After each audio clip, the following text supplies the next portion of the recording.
Good evening. Dear friends, it gives me great pleasure to host today's discussion in the series of Ask WEP, an effort on part of the WEP family to bring industry leaders to your doorstep to provide relevant information as well as address your specific queries. After the huge success of previous two episodes, today we will be discussing on how to build a successful direct-to-consumer business. Technology developments and proactive government interventions under the Digital India Mission has changed the landscape of each and every aspect of our lives, be it education, health, manufacturing, or services. Digital marketing is one such area where India is making its mark. With a rapidly growing e-commerce market, India sees a positive influence on the growth of direct-to-consumer brands in the country. As per some reports, the D2C market in India will be around US $12 billion. Like all other sectors where technology has a play, even in this sector, we see a lot of disruptive business models. Many D2C brands in the country, however, have crossed more than around 100 crore Indian rupees in revenue in a span of just 3 to 5 years. Intending to transform India into a digitally empowered society, our government has taken several steps to support women entrepreneurs. We are cognizant of the fact that significant work is required to increase the percentage of women entrepreneurship representing not only the urban, but also rural areas of the country. And this is one of the areas which can really have a great impact pan-India. But what is needed today is a coordinated effort across stakeholder groups to provide an enabling and comprehensive policy framework, equal access to finance, expansion of mentorship, and networking channel, tailored knowledge as well as capacity to build the women entrepreneurship ecosystem in the country. With this intent, in 2018, the Women Entrepreneurship Platform was launched as a unified access portal, which brings together women across the country to build a nurturing ecosystem that enables them to realize their entrepreneurial aspirations. WEP is not only an online initiative, but we also have an offline chapter. The platform has evolved over the years, gaining momentum with each development phase. Today, WEP traverses critical themes necessary to understand the journeys of women entrepreneurs in India, while also connecting them to the right kinds of insights and information to put them on a trajectory of successful entrepreneurship. WEP built on three pillars, Ichha Shakti, Gyan Shakti, and Karma Shakti, motivates aspiring entrepreneurs to start their businesses, providing knowledge and ecosystem support to women entrepreneurs to foster entrepreneurship and providing hands-on support to entrepreneurs in setting and scaling up their business. Today's discussion under Ask WEP about D2C businesses is apt and timely. I sincerely hope it will benefit you all and enlighten your understanding of building a successful direct-to-consumer business. What is more encouraging is that today's expert is one of the winners of our prestigious Women Transforming India Awards. I wish you all the very best in your entrepreneurial journey and look forward to interacting with you frequently on the WEP platform. Now I hand over to Shagun to take over the session. Namaskar. Thank you, Anna ma'am. I think the context setting has already been done, and thank you for taking the audience through what WEP is about and this session. So thank you very much. Ms. Anna Roy, of course, is a senior advisor with Niti Aayog, and thank you so much for guiding this group and starting this session. I'm Shaguna Gehlot, and I work with the UN Women India team, and I'm part of the WEE program team, which is the Women's Economic Empowerment. And WEP, of course, the Women's Empowerment Principles forms a major part of the work that we do here in India and also abroad. Just to kind of recap, although we just talked about it, WEPs are a set of principles, and they offer the guidance to business on how to advance gender equality and women's empowerment in the workplace, marketplace, and community. These are established, by the UN Global Compact and UN Women, and they are informed by international labor and human rights standards and grounded in the recognition that businesses have a stake in and a responsibility for both gender equality and women's empowerment. And this is the third in the series, what has been curated, called the Ask WEP. And this time, of course, we are very glad to have Kirti Poonia with us. And Ask WEP, it's a unique initiative, where we get women entrepreneurs like yourself, in the audience, to kind of interact with other women entrepreneurs who've been successful. Some of them are, senior industry leaders. They are experts in their own fields, and they come from a very diverse kind of background. So there's so much more to, learn from them or kind of take clues from them. And it's a very interactive session that we have curated here for you. So it's not just about the speaker talking, although we'll have enough time for Kirti to talk about her work and what she thinks would be important for you people to hear. But there'll be enough chance for you to kind of post in your queries into the YouTube section, and we'll be taking that up and devoting a lot of time to your questions as well. So this platform basically aims to, inspire you women entrepreneurs. You're doing a fantastic job, and it's sometimes just good to listen into what else is happening here. So we'll just be providing some, useful insights into the work that you're doing. And, this session is all about, setting up a D2C brand in 2023. And Kirti will be talking about the brand design that you can look at, the brand communication, the product design or marketing or operations, things like hiring, even HR kind of issues if you're facing, Kirti would be happy to talk about it and also, give you her insight. So just about the D2C brand, we've been hearing about it, we've been talking about it, and this has been really, really growing. And what we're looking at, that the growth pattern between 2022 and to 2027, it's going to be a major one. If you're looking at something like $66 billion kind of economy there. So it's a big market out there, something that you are part of or would want to be a part of. And so we just want to talk about, through this session that, why are we saying that D2C brands are a disruptor, to the traditional retail models, why is it and how is it happening? Because they are, really reaching out to the consumers, they are selling directly to them. They are eliminating any kind of intermediaries that are coming. They are also kind of redesigning themselves to the consumer's needs, so they really make it more personalized. So whether it's about a user-friendly website that they create or an app, they're taking the feedback and they're making also products that are, more what the consumer really wants. So it is in a way that way is a disruptor. And Kirti, I'm sure there'll be lots of questions about that also coming up. But yeah, I mean, what is this whole thing? Where can I pitch in my work? How can I make it better? And that's all that we want to, really hear from you, Kirti.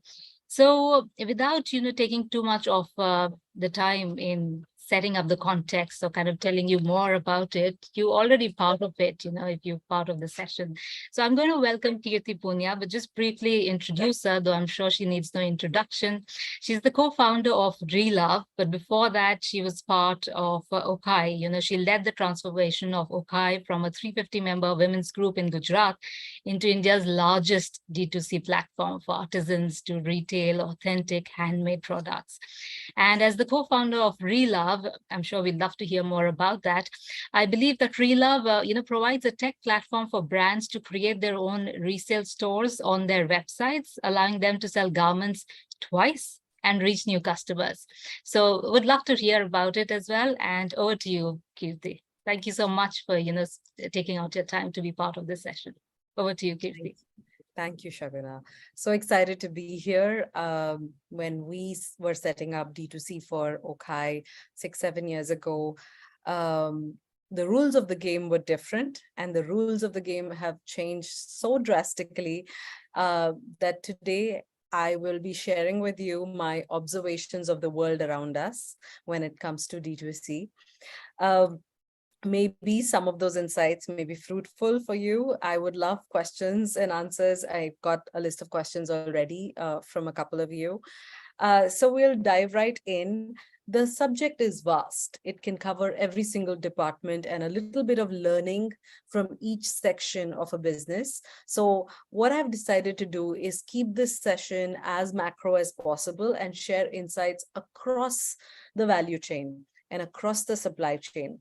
And then should there be a need, we can dive down into a conversation specific to a certain department in an organization. So when I'm going to share my screen, I have a presentation for you.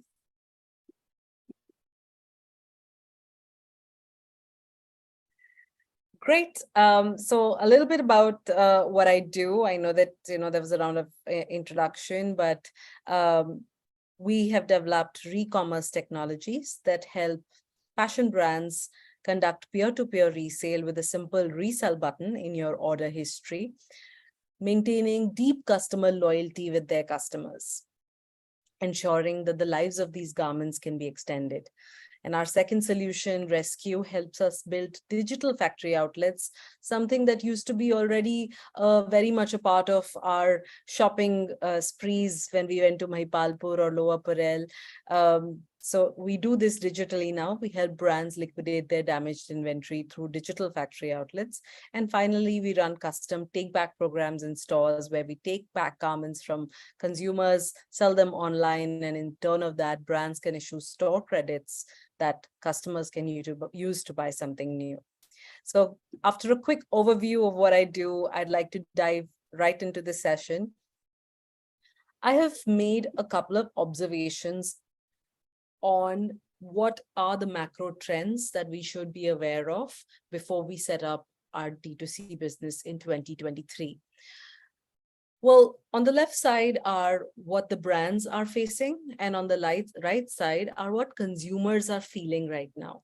So brands definitely are facing that there are too many brands, right? So if you go and look at a face wash on Amazon, you will get 500 brands selling face washes, and you have no idea how to filter through that clutter, right? So too many brands, which also means too much competition in most of the categories. New channels of communication. So if you look at WhatsApp, or if you look at remarketing through Facebook click to WhatsApp ads, etc., there are just a lot of different channels emerging.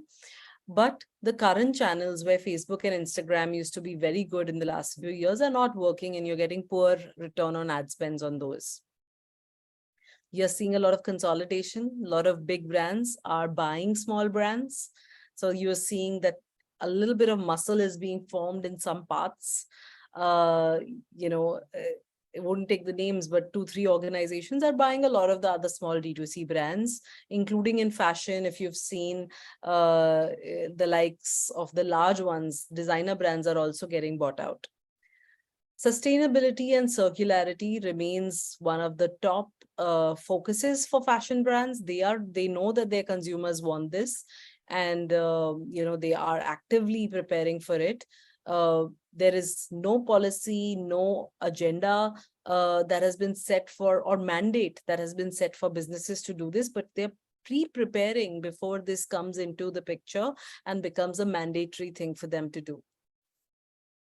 Well, on the right, if you look at what the consumers are doing, they are now focusing on shopping offline, right? Everyone wants to get out of the house. They bought a lot of online. Doesn't mean that online sales are going to drastically reduce. It will continue to grow, but there is a certain element of, let me go to the shopping mall, right? Until they get bored of it again. But in 2023, this is the sentiment. They are all going for events, so many more holidays, right? So if you look at your friend circle, a larger percentage of them are on vacation this year. Very busy customers. Yeah, you can no longer call a customer and try to sell them a product, because they'll be angry with you that you just called them to solve their own problem. WhatsApp or SMS or many other ways of communication, which are most subtle to then just send a piece of information to the consumer, are working, but you cannot sell through those channels. Sales is still not working through those channels. Price conscious customers, we know that there is a recession in the West. We have been feeling that, yes, is it going to come or not come to India? But definitely there is a sense of price consciousness combined with the need to spend more and go out more. So you need more clothes, you need more products. It's a combination of the two things, right? They are becoming sensitive, more sensitive to price, where they already were in India. Aware, there is a lot of awareness. They know the difference between ethical fashion and circular fashion, not just like sustainable fashion.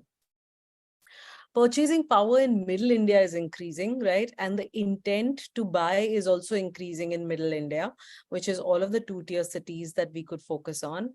And finally, sustainability is becoming increasingly top of mind for consumers. They are just waiting for products at the right price and at the right convenience, and they will switch to these products. So I have actually listed out all the different aspects of a business, and I've got talking points or learnings rather in each one of those to share. I will share what's working and what's not working, and then we can also dive into questions. Shaguna, is this a two-way dialogue? Can consumers ask questions right now? We were hoping actually that you could finish your, and then we could take questions. But if you want, I mean, we didn't design it like that. Sure, If no okay, worry. we're going to note down the questions and we'll ask you them at the end of it. Sure, no worry. Great. All right. So let's start with sourcing, right? And when you talk about sourcing, let's talk about a product, right? I don't know if a couple of you have been targeted this ad by a brand called Hibiscus Monkey right now. It's selling you a product that you can apply as moisturizer in the shower. Now, traditionally, we have all been applying oil. And when you come out of the shower, it's supple and you pat yourself dry, and your skin remains very moisturized. This brand has identified that there is a dry skin and a body care gap in the market, right? Which is, we are all taking care a lot about our skin. There's Korean skincare for your face, but body skincare is not there. Suddenly, I'm seeing a lot more ads for dark underarms and dark elbows, right? So now people are identifying what is the next gap, right? It's very, very important for us to find a unique product, because you've lost the battle if you are just yet again going to make another Empire line dress with sustainable fabric. That's like 500 brands already exist in that category, right? Vendors.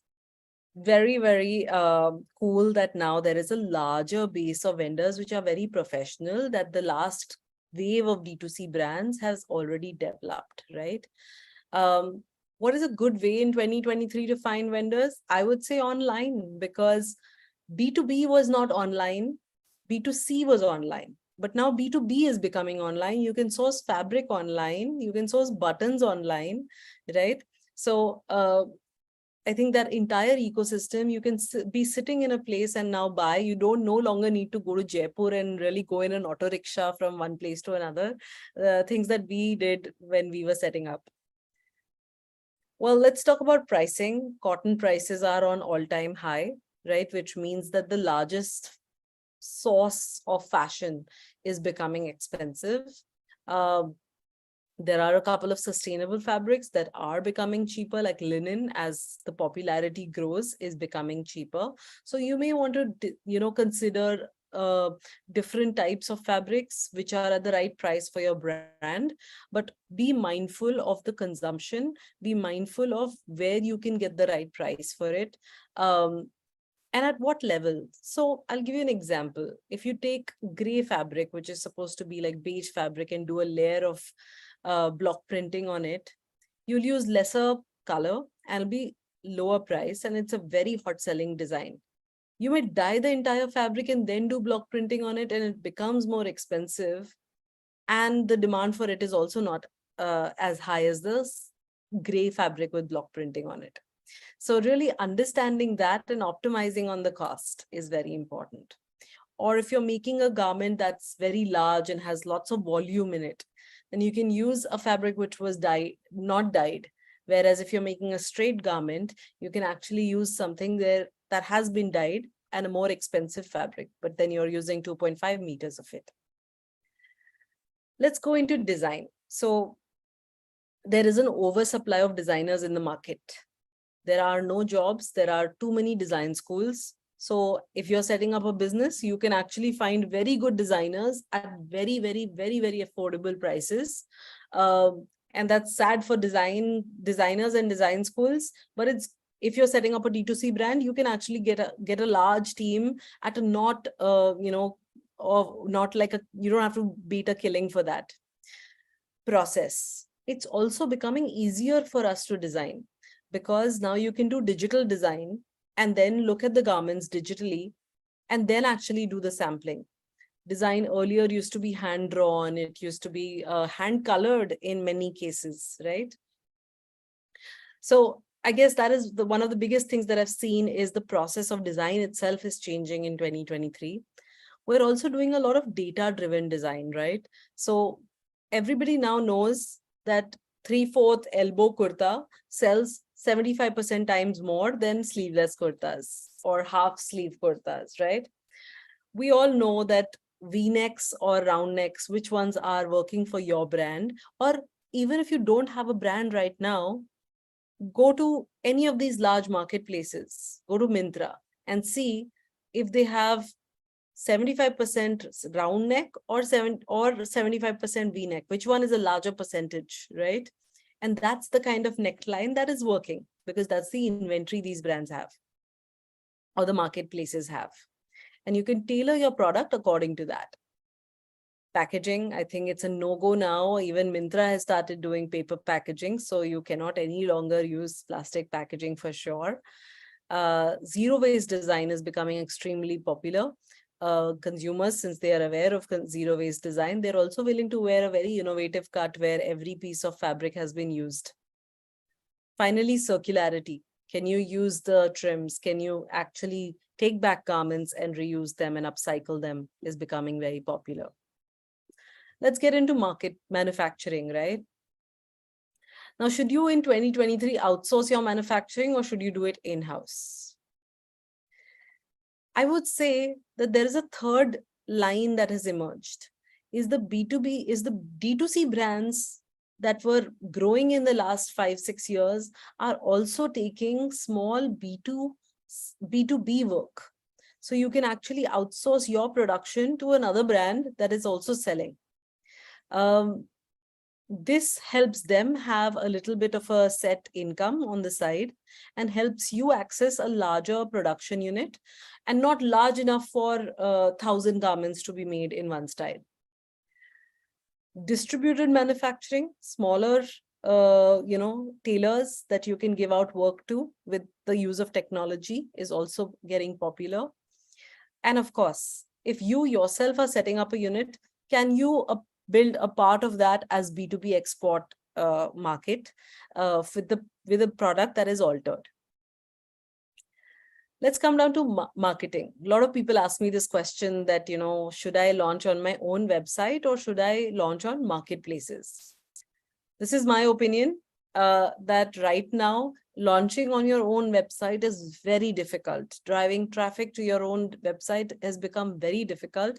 If I was a brand in 2023, it would be a better option to launch on marketplaces and on the side, keep growing your organic traffic.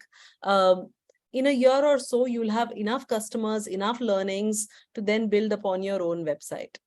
So the go-to-market strategy can be through marketplaces as of now. Let's go to branding and storytelling. Branding is no longer a pretty model in a photograph. It's a story, right? It's how you went to this village, you made this product, you brought it to the city. What happened during the manufacturing? Was there something that went wrong, right? Share that with your consumers. Was there something that went right? Who made that product? I think a lot of that storytelling, what is it going to do for the environment, is very important. You'll see the content teams now revolve around skills of video editing. I think videos has definitely become more important than static posts and static imagery. So when we are hiring people in 2023, we are actually looking at people who can use InShot, which is such a simple software on your phone. Whereas in 2016, 2017, we used to look for people who knew Photoshop, right? And you knew expensive camera photography. So the rules are very different now. You have to, like, I was interviewing a communication designer in the last, 2 weeks. I had 40 applications. And among so much talent, I was actually looking for video editing skills, right? So if the rules have changed, you have to change. And finally, product pricing. A lot of brands are have already come up in the 5,000 rupee garment category. But what percentage of India actually makes 50 lakhs and above that can afford that price point, right? As a casual purchase. Otherwise, it's a once in 6 months or once a year purchase. It's a very small part of India. I think we all are trying to build brands for that little part of India. We can't. We have to make it for the larger audiences. So, I'll now move on to a very important aspect, which is technology. And I put in a couple of logos here of brands and technologies that I am seeing are popular right now. So work conversation usually used to be on WhatsApp, right? And everybody is on WhatsApp communicating, but Slack is a really good alternative where you can now separate your little bit of personal life and work life. And you can also track messages easily. If you're tagged on a work conversation, you can do that more easily. Unicommerce is a technology that you can also find in other brand names, which also offer the same technology. But basically, if you have 10 products and you have 6 sizes in each, if you're struggling to list them on 10 marketplaces, because, hey, what if excess sells here and medium sells here? You need to debit it from the central inventory. Will you do that manually? This software helps you multiply your inventory on different marketplaces and then debits it from the central system at the same time, multiplying your effort. Prettier is again a very successful software to manage your design and manufacturing process end to end. Something that came in last year and has been working with a lot of D2C brands. ChatGPT, how can we forget, right? Everyone's talking about it. I think I'm seeing a lot of brands using it for even writing product descriptions, right? So you know what to prompt it. So write a 300-word description to describe a red dress in cotton fabric with sleeves, right? With 3/4 sleeves. And it'll actually draft a beautiful description for you, reducing a huge chunk of your costs. Definitely something that we need to do responsibly, because are we taking away jobs? Yes, it's going to happen. But can we upgrade the skills of people who are writing those product descriptions to become prompters? People who can prompt it to make their job easier. HubSpot for B2B businesses, very, very important. How do you track your relationships? How do you track your communication with different vendors, different partners? It's a great tool to do that. Asana to manage ourselves, because there are too many things to do. Mindspace is becoming very crowded and really helps us sort things. I don't need to mention Google Meet. We're literally using it every day, everywhere. And I would want to pitch in Relove. Relove helps D2C brands have a resell button in the customer's order history and also liquidate any damaged inventory that you have. This makes the loyalty and the relationship with the customer so unique, because if they're buying from you and they're not using certain items and their money is blocked, they're not going to be able to buy more from you, right? But if you help them liquidate that piece sitting in their wardrobe, they're going to be so loyal to you. I didn't mention Marvelous Designer, again, one of the design tools for product design. It ends up actually understanding the gravity of a product. And finally, let's talk a little bit about investment and hiring. What is the investment scenario as of today? Are D2C brands finding it easy to gain investment? I would say it's a little bit of a harsh environment right now because investors are looking for scalable businesses and quickly scalable businesses, whereas D2C brands right now are struggling to get traffic and scale very quickly. What kind of D2C brands then can get invested? I would say the more the involvement of technology, the more easier it is for the brand to get invested. The more scalable option, the more easier it is for the brand to get invested. A lot of brands are hence even accessing other markets other than India to grow faster and to make themselves more investment friendly. Hiring. There have been a lot of layoffs. It's been an environment where a lot of great talent is available. So if you're setting up a brand, you have access to very good talent. The previous wave of investment in D2C, where large amounts of investments were being done, it had increased the salaries quite a lot. I have observed that there has been a correction, and hence you can actually access great talent as of now. So I want to also talk about remote work because that really came into the pandemic. And when you're setting up your team, a hybrid is what is being preferred by everyone. I have noticed that young people do need to go to office because they have a social circle over there, but a lot of them also prefer the digital nomad life, right? Where they are free to actually travel, work from there, work from anywhere, and work at the convenience of their own time. And hence, there is this new way of performance measuring that is taking place, where it's all about the work getting done, right? And how do you measure work getting done? You usually measure it by keeping a very close tab on goal setting, right? And keeping a very strong two-way communication going between people, because without that, it's impossible to gauge performance in remote work. So I'm gonna come to these 4 very important aspects of a brand or a D2C setup in 2023. Kirti, can we ask you a question before that? Yes. Yeah, that's okay. One Earth Store wanted to know, when you were talking through the previous slide, if the margins are higher in in-house manufacturing. Yeah. That's the They question. are, definitely. But you see, sometimes we are not calculating some of the other costs, right? For example, if you don't have a machine, you have to buy a machine, you have to make a fixed investment in that. You're going to spend 20,000 buying a machine. You have to hire a tailor in-house. You have a PF. You have all these other responsibilities now of hiring people to set up that factory, which we don't measure when we calculate the per piece cost. So I think really do the per piece assessment. Is your in-house factory something that you have machinery for, something that you have access to in terms of manpower already? Then yes, that'll be cheaper. So it's not a very plain answer. Right. Right. Mm.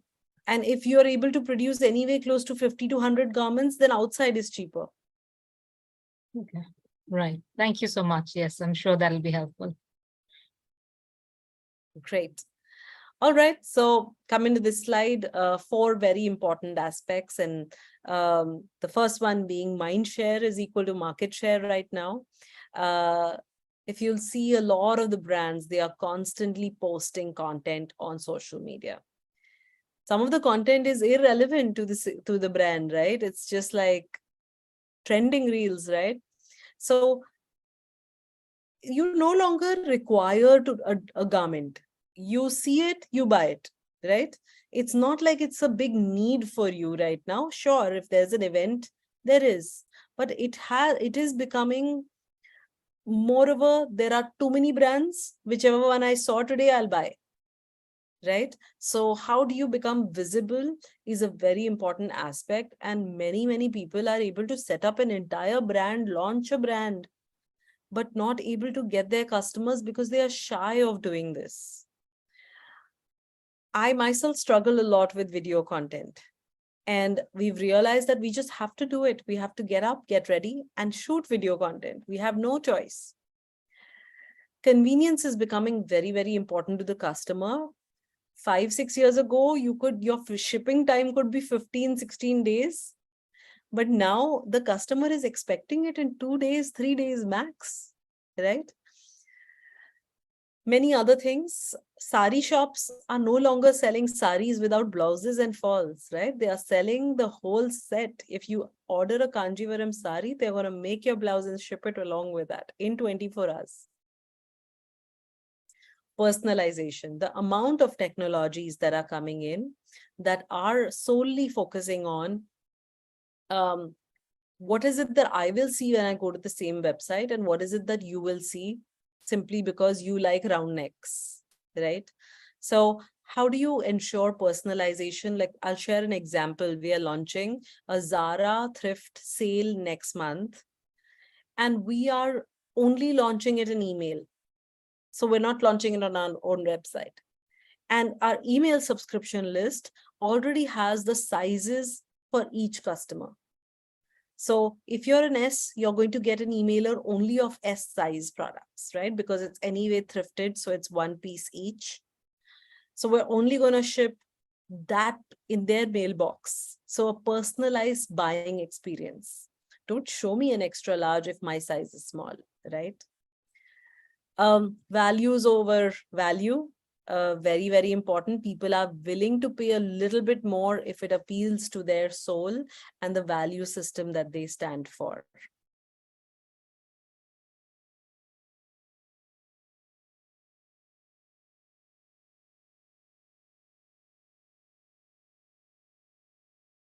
Play in 2023 is a combination of cost, consciousness, and convenience. When you have these three together, you will see that it's a successful product. I would say Okhai did fall under this category for a long time, and it still continues to, right? It's one of the most cost-effective products in the category of hand-embroidered, hand-woven garments. It's extremely convenient, fast shipping rates, convenient outfit, right? It's not it won't be too tight to lose very quickly. It's a kurta. It's it's a type of dress. Its fitting is tailored for comfort and convenience, and of course, consciousness. Relove, for example, is reselling your clothes somewhere in the middle of that, right? You're going to get paid. You have money to access another purchase. It's convenient to sell. We have recently launched something known as manual shipping. So people who are very lazy to take pictures and list their garment, they just ship it to us and we do the entire thing for them. So no longer can you offer just a service that is a tech product. You need to do some elements of service now to make convenience even more possible for consumers and brands. And finally, consciousness. I think buying pre-loved is influencing a lot of decisions for people because they've been seeing people liquidate their wardrobes and extend the lives of garments. So with that, my presentation comes to a close, but I'd love to, get into questions and answers. I'd love to show you a little bit of a video. A wardrobe full of clothes, but still nothing to wear?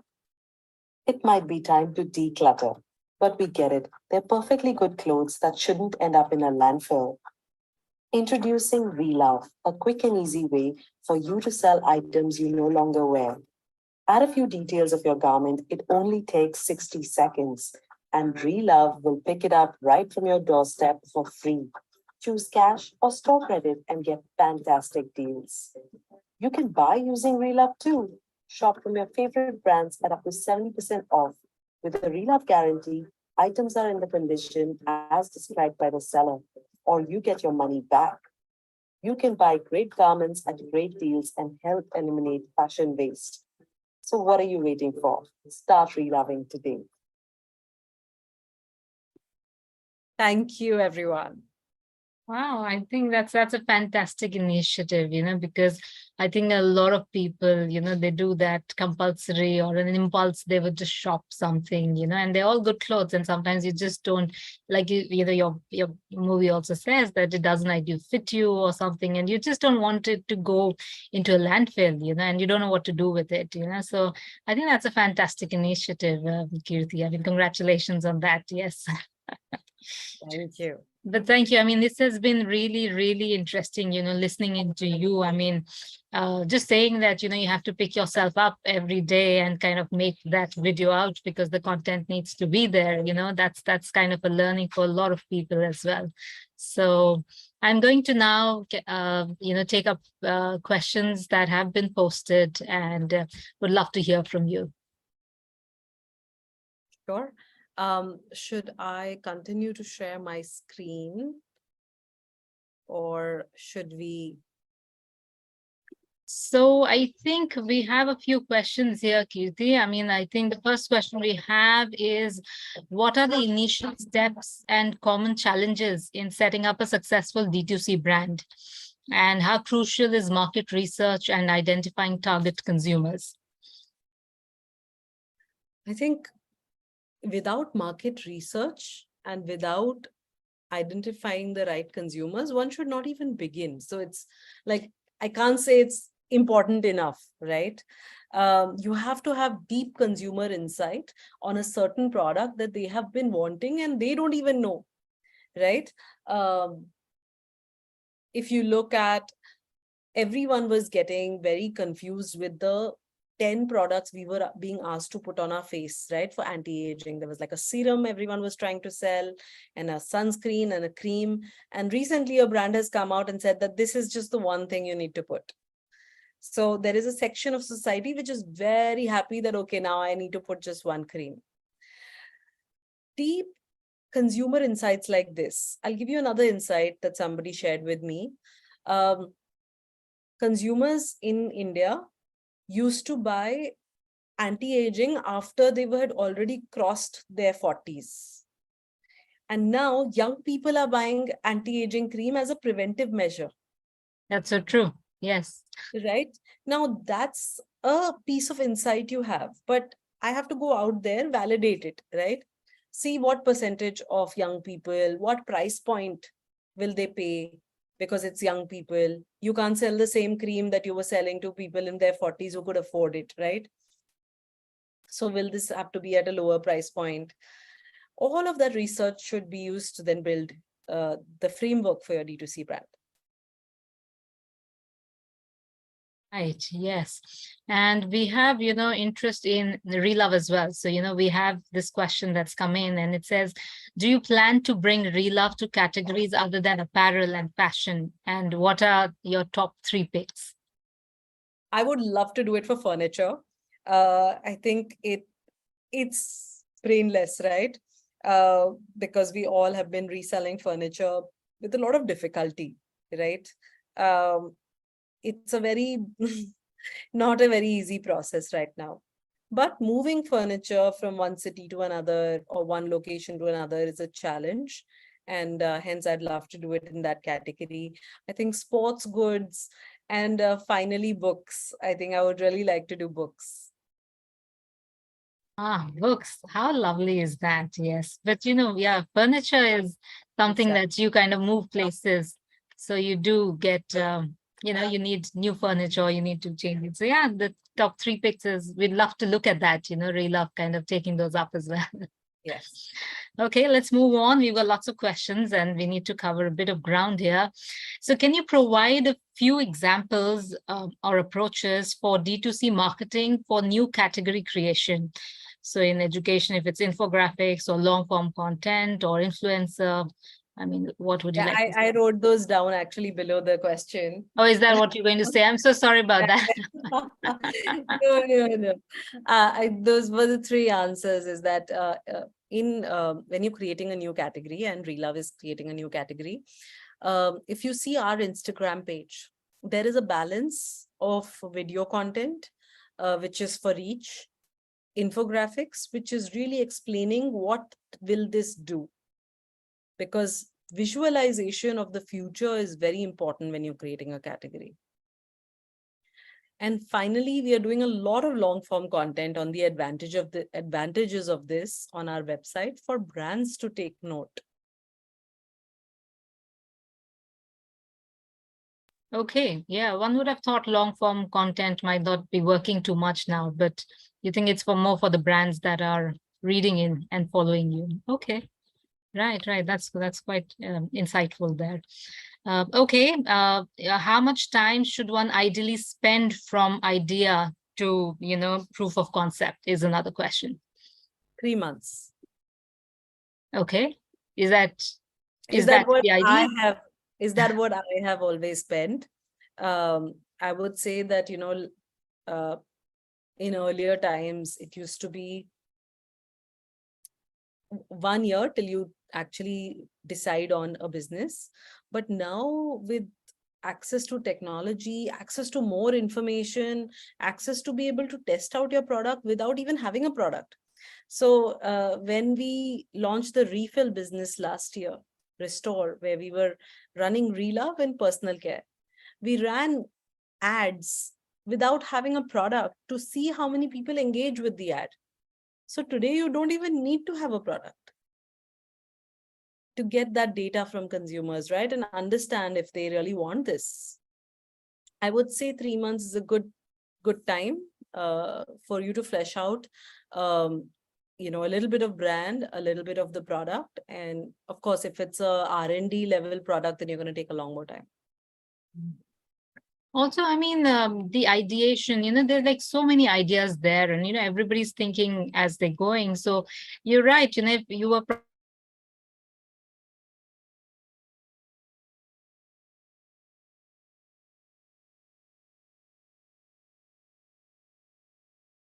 we have a question from Sunderli Handmade. I hope I've got that name right. During the session, Kirti, you said that customers are more focused buying offline rather than online. So setting up a store, is that a good idea anymore?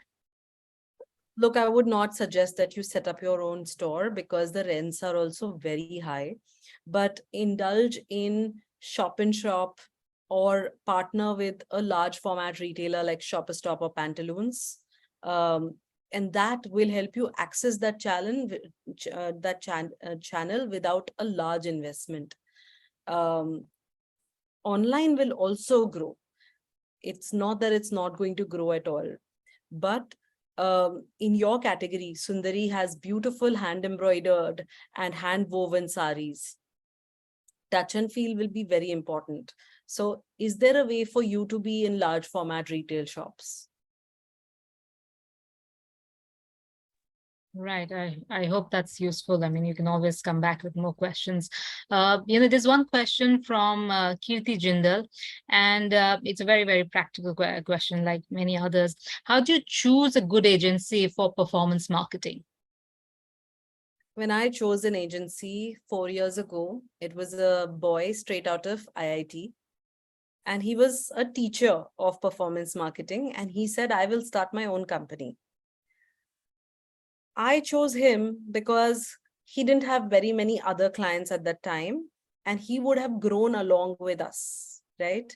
And I could see that he's sharp, he knows, he was able to deliver results, and he was very good at taking feedback.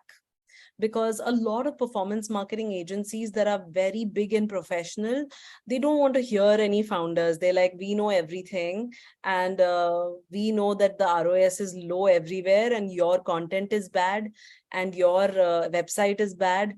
They don't really work along with you because there's a blame game happening all the time. So today, this company is very big, has lots of customers, and they continue to be with us as well. So I think building those relationships was really good, and really identifying potential in somebody and working together with them was very good, and really looking for somebody who's open to feedback and who's open to understanding what are the challenges of your business. And thirdly, somebody who's willing to make observations on your website and make those tweaks or make those suggestions that this is what we should change very quickly. If we change this today, our ad will do better tomorrow, and really work with you on that. Right. Yes. Yes. I mean, taking that feedback, I think that's really, really important. We at UN Women, Kirti, we work a lot with rural women entrepreneurs as well. And though, there has been, so to say, an internet penetration, but, the access to mobile phones, if you're talking about the rural economy and stuff, who has the first access and how many do you have? What do you see the future for these rural women? Do you really see that coming up? And how soon, what would be, because you work with artisans across India, so how would you see that coming up? So a couple of observations there. Next 5 to 10 years, I see them embrace technology because they did that during the pandemic. I saw Rami Ben communicating design styles to artisans on WhatsApp, and they are like on their own talking to each other on WhatsApp, video calling. But post that, I'm going to see that the next generation is wanting to do more computer jobs, right? They are not interested in doing the handwork, which is very, very like eye-breaking, not as valued by consumers. Consumers still cannot afford to pay a lot of money for handwork in India. So I'm going to say that the aspiration in that community is that our children, they should do computer jobs, right? So how can technology then, and honestly now they are going to not even go from offline to Google, they're going to go from offline to chat.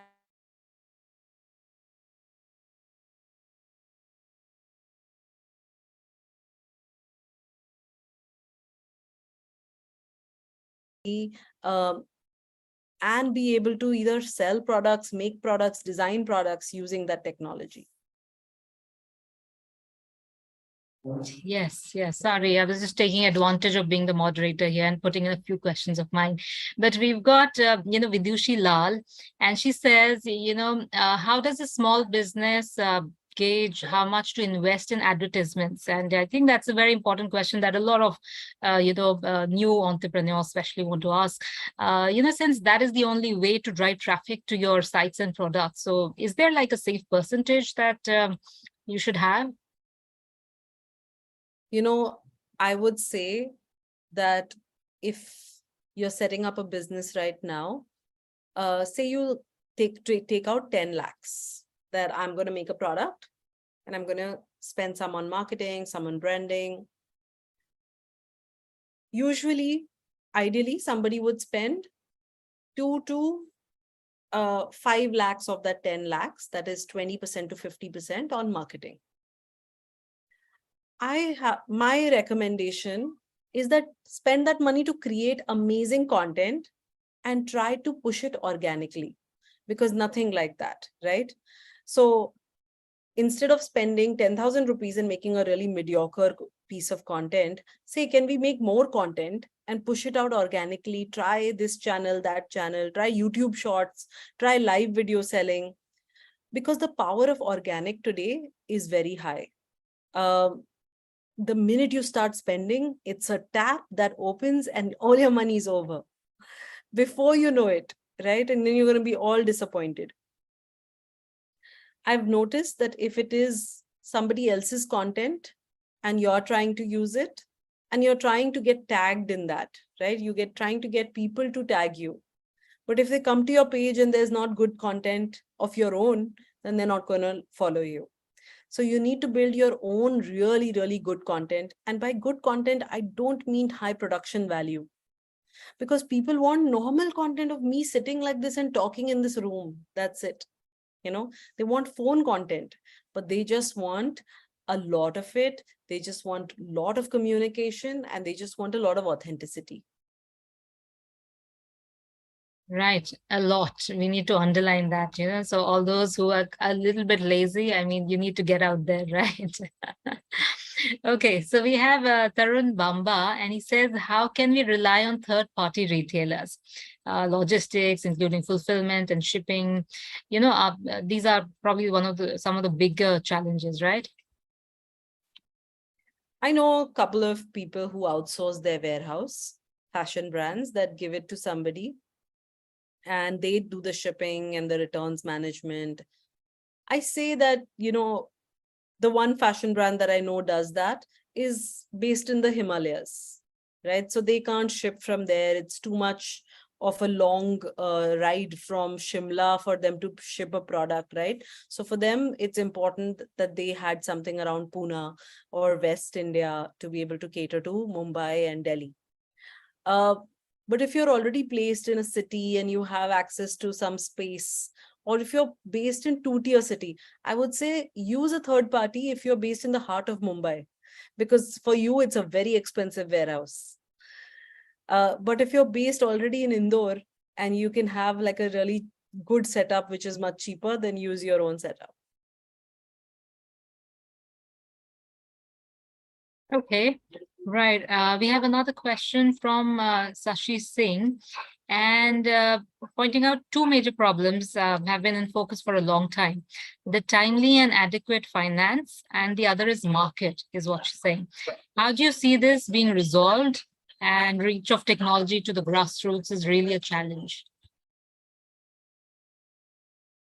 I mean, now the scene is that access to market has to be built with so much effort. It's not going to be easy at all, right? It's getting into every door possible and then creating samples, pushing in pricing. It's going to be a real uphill task, right? So it's not like how can it be resolved is not a question. It's like how do we get up and go there and resolve it for ourselves? Because even if you see things like Delhi Haat was there for artisans to go, right? But now there are so many pop-ups across Delhi, everywhere, right? So the vendor no longer can only just go to Delhi Haat and have access to consumers, needs to be present in every single pop-up that's happening in Delhi, right? I don't see a formal way. I don't see a formal piece of information also. Like today, if you were to do an international exhibition, I wouldn't even know which one is the best one to do, right? For certain craft. So access to that information is also lacking, and it's only there through informal channels like, okay, somebody who runs a brand, they went to that exhibition, it worked well for them, maybe it'll work well for you. So I think these two things are happening very unofficially, very like networking, and all of that is working very well. And warm connects are, of course, working very well.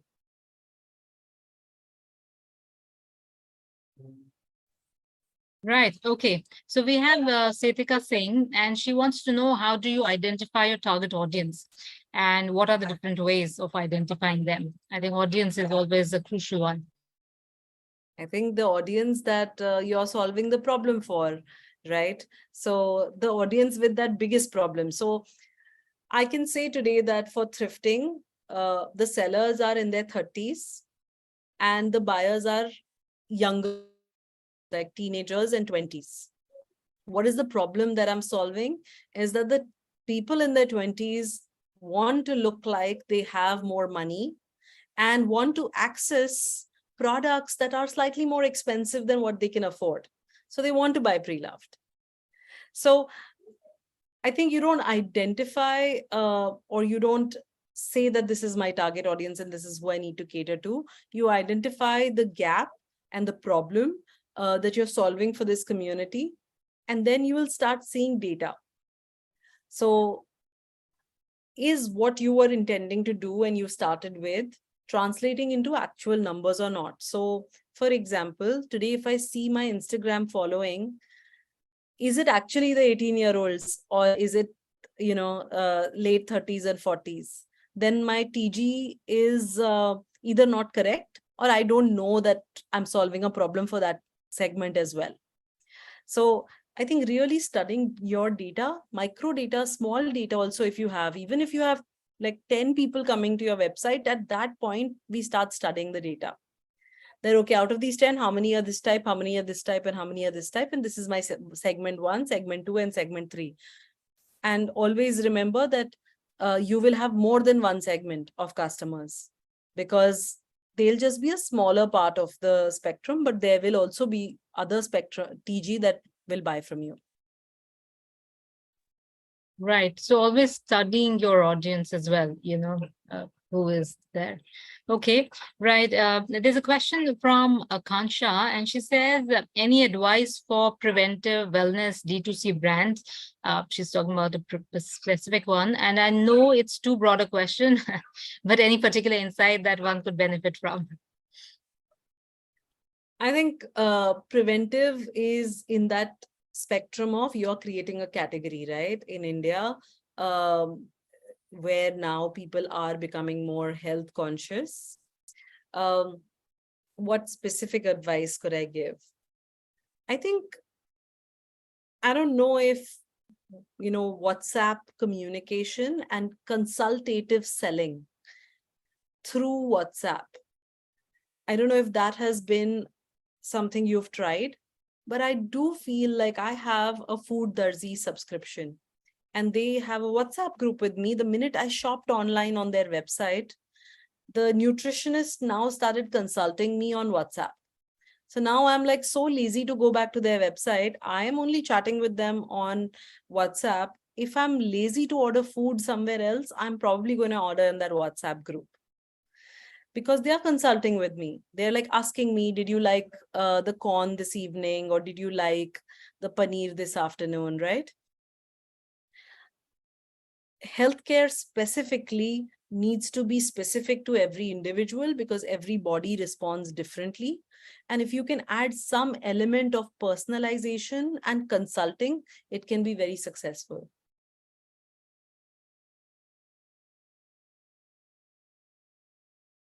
All right. Yes. Thank you. Yeah, I mean, wellness is something that really, it's not to say it's coming up, but it's really growing, So yeah, I mean, would love to have this D2C kind of coming in there as well. We have a question from Ishita, and she says, what is the future of biodegradable alternatives to plastic products in India? I mean, we're talking so much of the plastic ban, etc. So what are your thoughts on that, Kirti? It's going to be huge. And there are companies that are becoming better at this now. In the first wave, we got this compostable packaging, and then suddenly we realized that it's industrially compostable and not home compostable. Everything was changed. People then moved back to brown paper. Then we started getting brands or sort of B2B companies that started producing, more home compostable packaging. And now we have people who are producing seaweed packaging, because that home compostable packaging was made out of corn or starch, which was actually food. So you don't want to be producing like packaging material out of food, which could provide food for the planet.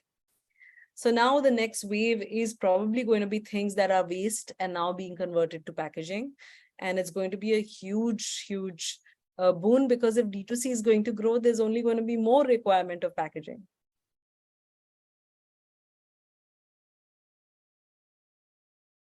Yes, the starch and the corn and seaweed is what we say.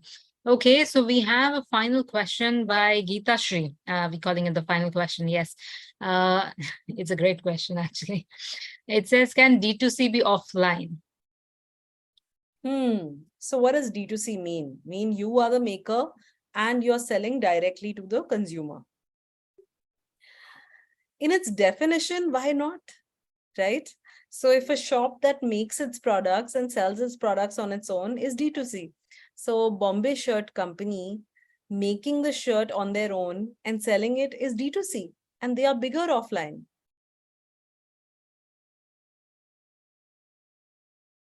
Yeah, and that's what we used to have, back in the day, kind of a thing, when you had people making these home products, and they would come from house to house and kind of sell it directly to you. So it's something that actually has existed. It kind of just went missing, and we could relook at it. No, why not?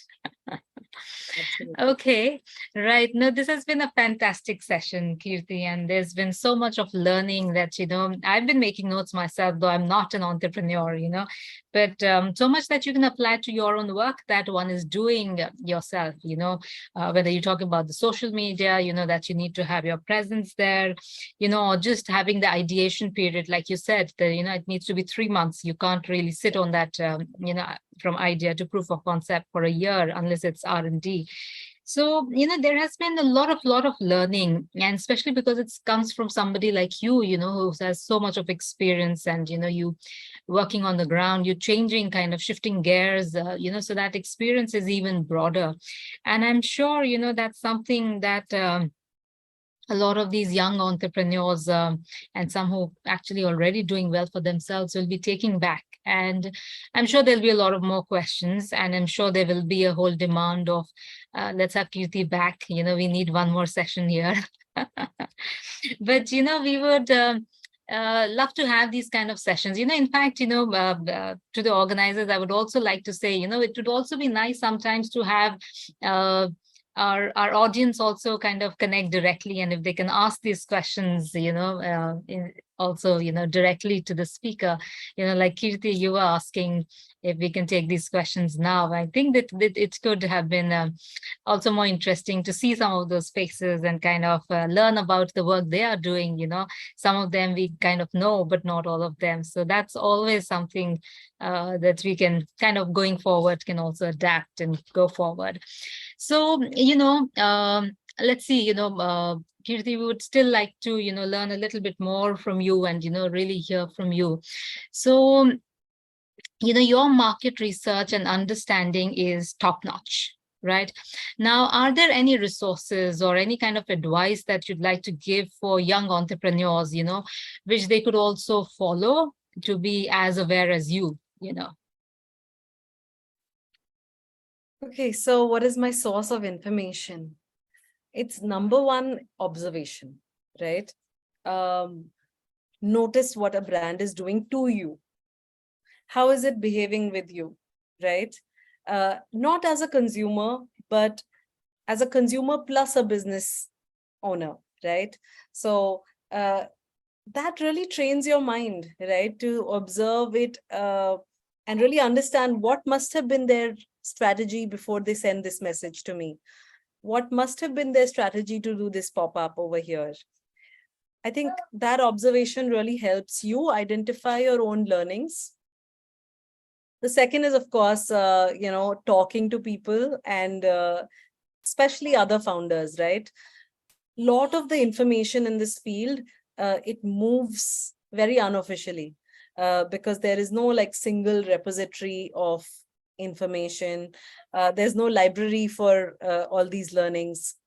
So a lot of you attend this. I work with so many fashion brands. So I'm constantly talking to people and asking them questions. Sorry, my little baby is making a little noise over there. So I think just these two ways are, very good. And finally, I do go into many such training sessions where I do get to learn a lot about what people are doing. And Instagram is big for me. So if any one of you have any more questions, I'm raising Relove, Restoring Earth on Instagram, very long sort of ID. But most of the following there is fashion founders or founders of brands and craft, right? So I engage a lot, and a lot of people then send me information constantly on what's happening. So I'm becoming a repository of what is working and what is not working. Yeah, no, that's great, and speaking, to other people who are in the same kind of business, I think that's really important. Oh, we get to see your little baby as well. Hello. Does she respond to a hi or something? Hi. Oh, she's really little. We're so sorry we're taking your time, when I think you need to 5 spend. months old. Oh, that's really, really little. Hello. I mean, good to see you here. I'm sure there are lots of others who kind of, asking for a name and things like that. But yeah, that's being part of it. So, Kirti, I agree with you, talking to other people who are in the similar field, sometimes we don't tend to do that, you're talking about the D2C or the brands and stuff like that. But even if that can apply to other things, if you're an event manager or you're doing certain kind of programs, it's always good to learn what people are doing rather than just keeping it to yourself. And, that way is you're learning basically nothing, and, your brand is not going to grow. So yeah, that's really, really valuable. We're going to come to a final question now. That's your concluding question. And, really, because you have such in-depth understanding of this and so much of experience, so we really want, so in like the next 5 minutes, whatever you kind of have experienced, you want to really, take the crux of it. So based on those experiences, what advice would you like to give to these aspiring, D2C entrepreneurs? I think it's very intimidating to start, right? Should I start small? Will I remain a home business? What are the different ways in which I can scale? I think the number one advice I will give is to find a great co-founder, because being alone is very difficult in all aspects, and find a co-founder that has complementary skills, right? So if you're a product person and you're very good at making the product, find a marketeer. If you're a marketeer, find somebody with a product and find somebody who's made a great product. You will at least grow twice as fast, for sure, right? Because if somebody can pick up half the load and motivate you during moments of doubt, it will be easier for you. I would say the second one is that try and find a new channel for marketing and communication rather than Facebook and Instagram, because there are many ways to market. Those are not the only ways. Can you start with marketing in building communities, right? Building WhatsApp groups, Facebook groups, some other way of doing this, because the traditional rules are failing. And finally, I would say this: find a really unique product. It's really, really important for you to stand out.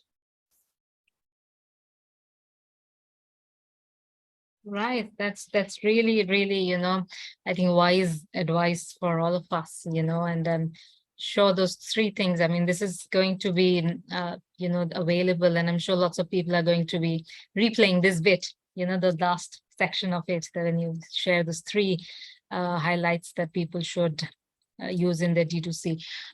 Thank you so much, Kirti. This really actually is thought-provoking and something that you want to now kind of go back and relook at what you've been doing and how you can really, implement it in your work, and finding that right, which social media is working for you and what should be your way forward. What's that uniqueness in that? And, fantastic that you say that, find a good, a co-founder with, different kind of abilities. I think a lot of times you say, I'm the one, and I don't want to share that with anybody else, but to have somebody share that burden with you with another set of expertise, I think that really, really, I think is a fantastic piece of advice. So thank you very much for sharing your experience, not just taking out time, but, sharing really, what you've learned with all the other people who really look up to, what you have built here. So thank you, Kirti, and thank you to the organizers, and thank you to all the viewers who've been listening in to us. And all we can say is please stay tuned for more such Ask WEP sessions, and we'll have some fantastic women entrepreneurs joining us and sharing their experiences with you. So please stay tuned, right? And thank you. Have a good evening. Thank you. Bye.